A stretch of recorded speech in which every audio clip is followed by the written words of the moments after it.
സങ്കീർത്തനം 60. തോൽപ്പിക്കപ്പെട്ട ജനതയുടെ വിലാപം. ദൈവമേ, അങ്ങ് ഞങ്ങളെ പരിത്യജിച്ചു, ഞങ്ങളുടെ പ്രതിരോധ നിരകൾ തകർത്തു. അവിടുന്ന് കുപിതനായിരുന്നു, ഞങ്ങളെ കടാക്ഷിക്കണമേ.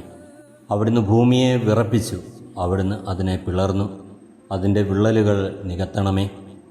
അത് ഇടിഞ്ഞു വീഴാറായിരിക്കുന്നു. അങ്ങ് സ്വന്തം ജനതയെ കഠിനയാതനകൾക്ക് ഇരയാക്കി. അവിടുന്ന് ഞങ്ങളെ വിഭ്രാന്തിയുടെ വീഞ്ഞു കുടിപ്പിച്ചു. വില്ലിൽ നിന്ന് ഓടിയകലാൻ തൻ്റെ ഭക്തർക്ക് അടയാളമായി അവിടുന്ന് ഒരു കൊടി ഉയർത്തി. ഞങ്ങളുടെ പ്രാർത്ഥന കേട്ട് അങ്ങയുടെ വലത് കൈയാൽ ഞങ്ങളെ രക്ഷിക്കണമേ. അങ്ങയുടെ പ്രിയജനം മോചിതരാകട്ടെ. ദൈവം തൻ്റെ വിശുദ്ധ മന്ദിരത്തിൽ നിന്ന് അരുളിച്ചെയ്തു. ആനന്ദപൂർവ്വം ഞാൻ ശെഖേമിനെ വിഭജിക്കുകയും സുക്കോത്ത് താഴ്വര അളർന്നു തിരിക്കുകയും ചെയ്തു. ദൈവം തൻ്റെ വിശുദ്ധ മന്ദിരത്തിൽ നിന്ന് അരുളിച്ചെയ്തു. ആനന്ദപൂർവ്വം ഞാൻ ശെഖേമിനെ വിഭജിക്കുകയും സുക്കോത്ത് താഴ്വര അളന്നു തിരിക്കുകയും ചെയ്തു. ഗിലെയാദ് എൻ്റേതാണ്, മനാസയും എൻ്റേതു തന്നെ. എഫ്രായിം എൻ്റെ പടത്തൊപ്പിയും യൂദാ എൻ്റെ ചെങ്കോലുമാണ്. മോവാബ് എൻ്റെ ക്ഷാളനപാത്രം. ഏദോമിൽ ഞാൻ എൻ്റെ പാതുകം അഴിച്ചുവെക്കും. ഫിലിസ്ത്യരുടെ മേൽ ഞാൻ വിജയാഘോഷം മുഴക്കും.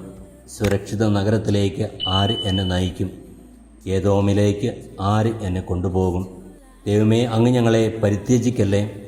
അങ്ങ് ഞങ്ങളുടെ സൈന്യത്തോടൊപ്പം ശത്രുവിനെതിരെ ഞങ്ങളെ സഹായിക്കണമേ. മനുഷ്യൻ്റെ സഹായം വ്യർത്ഥമാണ്. ദൈവത്തോടൊത്ത് ഞങ്ങൾ ധീരമായി പൊരുതും. അവിടുന്നാണ് ഞങ്ങളുടെ ശത്രുക്കളെ ചവിട്ടിമെതിക്കുന്നത്.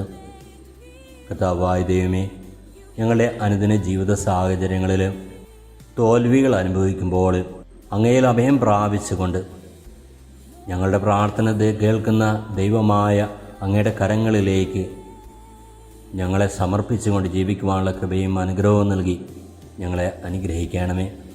കർത്താവേ, അങ്ങയുടെ വിശുദ്ധ മന്ദിരത്തിൽ എപ്പോഴും അങ്ങയെ പാടിപ്പുകഴ്ത്തിക്കൊണ്ട് ജീവിക്കുവാനുള്ള കൃപയേകി എന്നെയും എൻ്റെ കുടുംബത്തെയും അങ്ങയുടെ കരുണയാൽ നിറയ്ക്കണമേ.